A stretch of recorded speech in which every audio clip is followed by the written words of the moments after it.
ज्योतिष विमर्श में आपका स्वागत है। देवियों और सज्जनों, इससे पहले 2025 के वर्ष फल बताने के क्रम में मैंने मेष से लेकर के कन्या राशि तक के जातकों का वर्ष 2025 कैसा रहेगा, इस बारे में मैं अपना उद्बोधन कर चुका हूँ। मैं अपनी बात शुरू करने से पहले आपसे अनुरोध करूंगा कि अगर आपने हमारे चैनल को अभी तक सब्सक्राइब न किया हो तो कृपया उसे लाइक करना, सब्सक्राइब करना, लाइक करना और शेयर करना न भूलें, जिससे भविष्य में जो भी वीडियो अपलोड हों वो तत्काल आपको मिल जाए और उसका जो लाभ है वो आपको प्राप्त हो सके। देवियों और सज्जनों, मैं जैसा कि आपको बता रहा था कि मेष से लेकर के कन्या राशि तक के जातकों का वर्ष 2025 कैसा रहेगा, इस पर मैं पहले चर्चा कर चुका हूं। आज मैं तुला राशि से लेकर के तुला राशि के बारे में सबसे पहले चर्चा करूंगा। तुला राशि के जातकों का वर्ष 2025 कैसा रहेगा। देवियों और सज्जनों, वर्ष 2025 की शुरुआत शुभ योगों से हो रही है और शुभ योगों से हो रही है तो वर्ष में शुभता का आधिक्य रहेगा। वर्ष में शनि महाराज, बृहस्पति, राहु और केतु के इन ग्रहों के राशि परिवर्तन भी हो रहे हैं, उसका भी असर सभी जातकों पर पड़ेगा। जिन हमारे जातकों का राशि का नाम रा, री, रू, रे, रो, ता, ती, तू, ते इन अक्षरों से होता है, उनकी राशि तुला होती है। तुला राशि के लोग, जैसा कि नाम है, वो बिल्कुल तुला जैसा ही काम करना पसंद करते हैं, बड़ा बैलेंस रखते हैं अपने जीवन में हर चीजों को और सदैव पूरे जीवन बैलेंस रखने का कार्य संपन्न करते हैं। वर्ष 2025 के अगर हम वर्षारंभ की बात करें तो जो मैं आपका यहाँ चक्र देख रहा हूं उसमें द्वितीय भाव में बुध बैठे हैं, वृश्चिक में,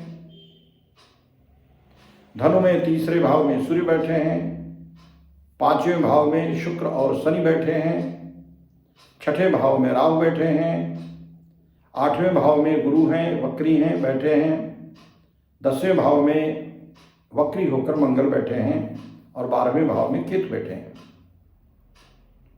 तो ऐसी स्थिति में ये जो वर्ष है, ये यद्यप तुला राशि के लिए कुल मिलाकर अच्छा रहेगा, लेकिन चुनौतियों का मिश्रण भी होगा।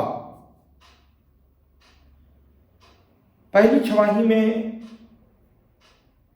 बहुत अच्छा रहेगा, फिर इसी क्रम में अभी 29/3 को जो शनि महाराज हैं वो आपकी कुंडली में 5वें भाव से उठ करके 6वें भाव में चले जाएंगे। वहां बैठ करके शत्रुहंता योग बनाएंगे। गुरु महाराज वृषभ से मिथुन में चले जाएंगे, आपके भाग्य स्थान में 14 मई को।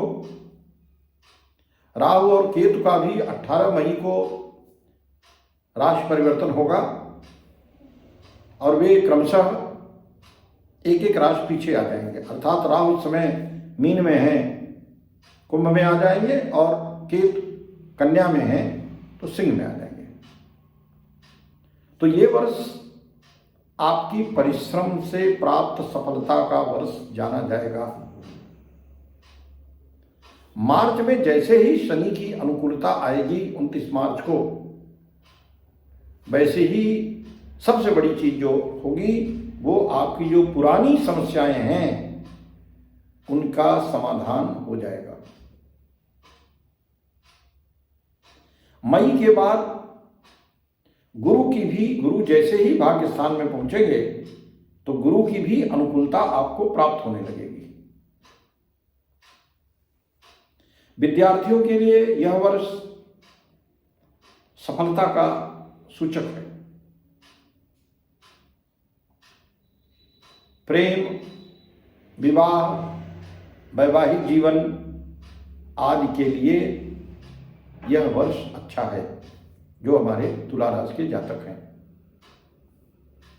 शुरुआती दिनों में यद्यपि जो वैवाहिक लोग हैं, विवाहित लोग हैं, उनको थोड़ी सी चिंताएं रहेंगी, लेकिन 29 मार्च के बाद पहले शनि का स्थान परिवर्तन होगा, फिर बृहस्पति जो देवताओं के गुरु हैं उनका स्थान परिवर्तन होगा और इससे आपके जीवन में आनंद आना तेजी से शुरू होगा।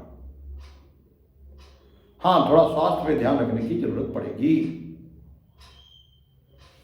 व्यावसायिक गतिविधियों में आपको बाहरी निवेश प्राप्त हो सकते हैं।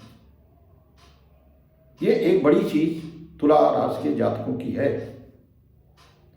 राहु और केतु का जब राशि परिवर्तन होगा, गोचर होगा, तो उसका जो सबसे सकारात्मक आपकी कुंडली पर प्रभाव पड़ेगा वह यह पड़ेगा कि आपको बाहरी निवेश प्राप्त होने की पूरी संभावना बन जाएगी। वर्ष के मध्य तक 6वें भाव में होने से नौकरी पेशा के लोगों को थोड़ी सी समस्याएं बनी रहेंगी, क्योंकि 18 मई को परिवर्तन हो रहा। 18 मई तक राहु 6वें भाव में बैठे हुए हैं। ऐसे में जो नौकरी पेशा के हमारे लोग हैं उनको थोड़ी सी समस्याएं रहेंगी। शनि भी मार्च में 6वें आ जाएंगे तो नौकरी की अनुकूलता, थोड़ी सी जो शांति है उसमें थोड़ा खलल पड़ेगा। मैं आपकी जो कुंडली फिर उसके बाद जो परिवर्तित देख रहा हूं, जो आपका चक्र देख रहा हूं, वो ये देख रहा हूं कि 6वें भाव में शनि और राहु एक साथ बैठ जाएंगे। आर्थिक दृष्टि के बारे में अगर मैं बात करूं तो गुरु और शनि ये दूसरे भाव को जब देख रहे हैं, दृष्टि में ले रहे हैं, तो आर्थिक बचत में वृद्धि की साफ साफ चीजें परिलक्षित हो रही हैं। अचल संपत्ति के मिलने की पूरी संभावना बन रही है।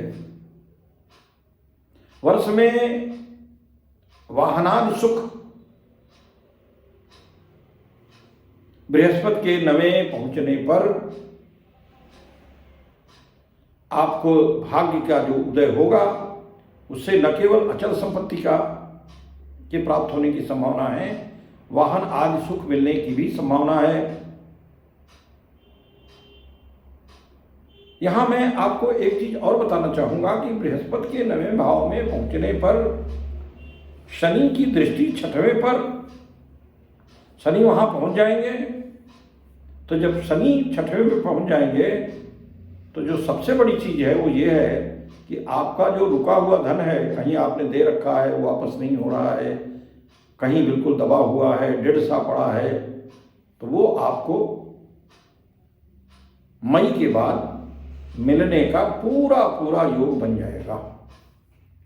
रुका हुआ धन निश्चित रूप से मिलेगा। इस प्रकार अगर हम समग्र रूप से बात करें तो हम ये कह सकते हैं कि तुला राशि वालों के लिए वर्ष 2025 एक अच्छे वर्ष के रूप में साबित होगा। इन्हीं शब्दों के साथ आपको नए वर्ष की अग्रिम शुभकामनाएं। नया वर्ष आपको हजारों खुशियां, सफलताएं, मनोवांछित फल, अभीप्सित की प्राप्ति का वर्ष हो। इन्हीं शुभकामनाओं के साथ आपको बहुत बहुत धन्यवाद, बहुत बहुत शुभकामनाएं। नमस्कार।